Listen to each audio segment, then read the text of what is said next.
বছরে একটা কোরবানি ঈদ আসে আল্লাহর রহমত, কিন্তু কখনই এক পিস মাংস কোরবানি ঈদে খাওয়া হয় না। এতটা বছর হয়ে গেল। কোরবানি ঈদ মানেই হচ্ছে আল্লাহর বিশেষ রহমত। সারা বছর আপনি যতই মাংস খান না কেন, কিন্তু কোরবানি ঈদের মাংসের ভিতরে আল্লাহর অন্যরকম একটা রহমত আছে। আর যারা বড় লোক আছে অনেক গরু কোরবানি দেয়, সারা বছর অনেকেই খেতে পারে না, এক পিস মাংসের জন্য বসে থাকে। তো আসসালামু আলাইকুম এভরিওয়ান, সবাই কেমন আছেন? আলহামদুলিল্লাহ, আল্লাহর রহমতে আমরা ভালো আছি। যেটা অবশ্যই আমার আরেকটা ভিডিও ছিল, ব্যস্ততার কারণে দেওয়া হয় নাই। আসলে কোরবানি ঈদ মানেই হচ্ছে মানে যার কাজ না থাকে তারও মনে হয় কাজ থাকে। বাসাতে তো বিশেষ করে মেয়েদের আরও বেশি ঝামেলা হয়। ঈদ মানেই হচ্ছে সেমাই, আর সেমাই মানেই হচ্ছে আমার কাছে মনে হয় বেশি করে ঘি, বেশি করে ঘন দুধ দিয়ে। তো এখানে একদম 5 কেজি দুধকে ঘন করে জাস্ট 1 প্যাকেট সেমাই দিয়ে রান্না করা হয়েছে। তো এই সেমাইটা আমাদের বাসায় খুবই পছন্দ করে, বিশেষ করে বেশি করে দুধ দেওয়ার কারণে। তো এটা সকাল সকালেই দেখা যায় খিচুড়ি রান্না করা হয়ে যায় আমাদের বাসায়। আর যেহেতু কোরবানি ঈদের মাংস দিয়ে আমার খালাতো ভাই আছে, মামি আছে, তো ওরা দেখা যায় এটা হচ্ছে আমাদের নবীজির সুন্নত, যে নবীজি সকালবেলা আগে খেজুর খেয়ে পানি খেত, তারপরে পশু জবাই হইলে সে মাংস দিয়ে যেটাই খেত, ভাত পোলাও যেটাই খেত সেটা খাওয়া হতো। তো এটা অনেকেই মানে, আসলে ইসলাম মানলেও অনেক কিছু আছে মানা, আর না মানলে কিছু নেই। অনেক কিছু জানে, অনেকেই জানে, অবশ্যই মানুষকে সেটা মানুষকে বলা উচিত। কেউ পালন করে কি না করে সেটা কিন্তু তার ব্যাপার। আমি মানি হচ্ছে বাচ্চাদের আনন্দ বেশি, কিন্তু আমার বোন নিজে সাজবে না, অন্যদেরকে সাজিয়ে দিবে। তার ফ্রেন্ডকে সে সাজিয়ে দিতেছে, তাকে বললো সে সাজুগুজু একদমই করে না। আর কোরবানি দিন জবাই করা রক্ত বা যে কোনো ব্লাড এগুলো দেখানো ঠিক না। যারা ভিডিও বানায় অবশ্যই জানে, আসলে আমি কাউকে কিছুই বলতে চাই না। তো আমিও কিছু এখানে ক্লিপ নিলাম। আর এই যে এখানে আমার খিচুড়িও রান্না হয়ে যাচ্ছে। তো এই যে আমার খিচুড়িটা এখানে কমপ্লিট হয়ে যাচ্ছে। আর বোনও ছোটো মানুষ, বাচ্চাদের এটাই আনন্দ, বাইরে ঘোরাঘুরি করতেছে। আর মূলত আমরা গরু কুরবানি কখনো একা দেওয়া হয় না, পাশে আমার মামি থাকে, আমাদের ছোট আর কি, আমরা তিনজনে মিলে একটা পাওয়া যায় না, বছরে একবারই পাওয়া যায়। একটা রিল দিয়েছিলাম আসলে বছরে একটা, তখন এই বুড়িগুলো খাওয়া হয়। তো লোক দিয়ে এগুলো নিয়ে এগুলো দেখা যায় পরে 3 ভাগ করা হয়। তো এখানে উপর থেকে পানি পড়ে, এই জন্য সুবিধা হচ্ছে। আর এখানে আমার মামি, আমরা যদি 3-4টা খাসিও দেওয়া হয়, যেটা আমার বড় আন্টি খাসি মাংস ছাড়া অন্য মাংস খায় না, গরুর মাংস খায় না আর কি, অ্যালার্জির সমস্যা।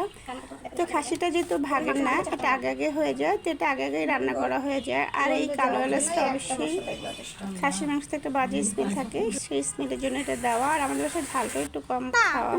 নষ্ট করতেছে কেন? তো ওইটা বসানো হয়ে গেছে। তো আমি একটু পরপর বাইরেও আসতেছি, দেখতেছি। আর কোরবানির দিন এগুলো দেখতে কিন্তু আলহামদুলিল্লাহ ভালো লাগে। আর আমার আঙ্কেলও বসে গেছে। আর দেখেন এখানে আমার মাংসটা কিন্তু হয়ে গেছে।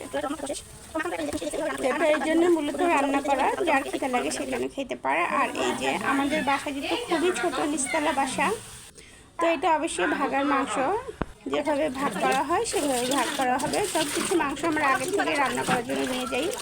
দেখা যায় ভাগাভাগি করে এটা শেষ করতে করতে 3টা, এবার 4টা পুরো বেজে গেছে, কারণ লোকগুলো একদম পাকা, মিস্ত্রি ছিল না।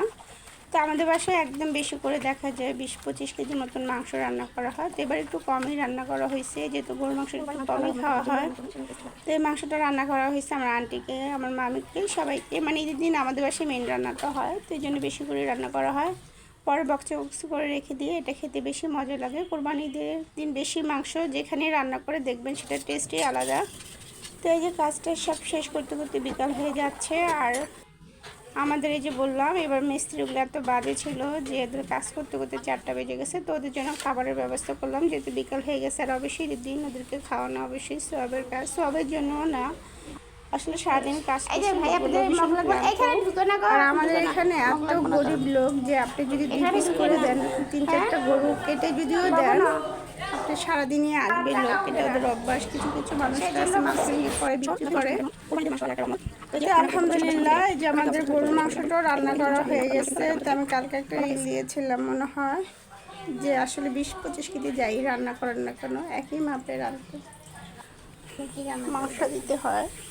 ওই দিন একটা ভিডিও দিচ্ছি, দেখছেন যে আমরা বাজার থেকে কিনে এনে খাইছি। আর এখন আসলে এটা কোরবানি দিয়ে আল্লাহর রহমত। আর যেহেতু ভাগ করা হয়, 3টা ভাগই করা হয়, সবাইকে দেওয়া হবে। যেটা ঈদের পর দিন ছিল, আমার মামির বাসা, আমার আন্টির বাসা থেকে আমাদেরকে মাংস দিয়েছে রান্না করে। তো ভিডিওর প্রথমে যেটা বলছি, যে দেখতে দেখতে 10 বছর হয়ে গেছে আমার বোনের, আজ পর্যন্ত 1 পিস মাংস খায় না। ও ভীষণ কান্নাকাটি করে ঈদের আগের দিন থেকেই। সব বাসার বাচ্চারা এমন কিনা, ও মিনিমাম 1 সপ্তাহ না গেলে মাংস খাবে না। তারপর মিথ্যা কথা বলে খাওয়াতে হবে যে বাজার থেকে নিয়ে আসছে, আলু দিয়ে রান্না করে তাকে দিতে হয়। এই জন্য তাকে খুব বকাবকি করা হয়েছে। সে খুবই কান্না করতেছে, সে ডাল ছাড়া আর কিছুই খাবে না। এই সময় আর কি রান্না করা হবে। তো তার আসলে বাচ্চাগুলো হয়তো এমনই যে পশু পাখির মতন, কারণ 2 দিন খুব আদর যত্ন করছে। ভুলও সে 1 পিস মাংস মুখে দেয় না। তো আজকে আমার লং ভিডিওটা এই পর্যন্তই ছিল। কে কীভাবে ঈদ কাটালেন অবশ্যই বলবেন। যারা ধৈর্য সহকারে আমার এতক্ষণ ভিডিওটা দেখছেন তাদের সবাইকে অসংখ্য ধন্যবাদ। তো আজকে পর্যন্তই। আল্লাহ হাফেজ। আবার নেক্সট কোনো ব্লগ ভিডিও নিয়ে আসবো।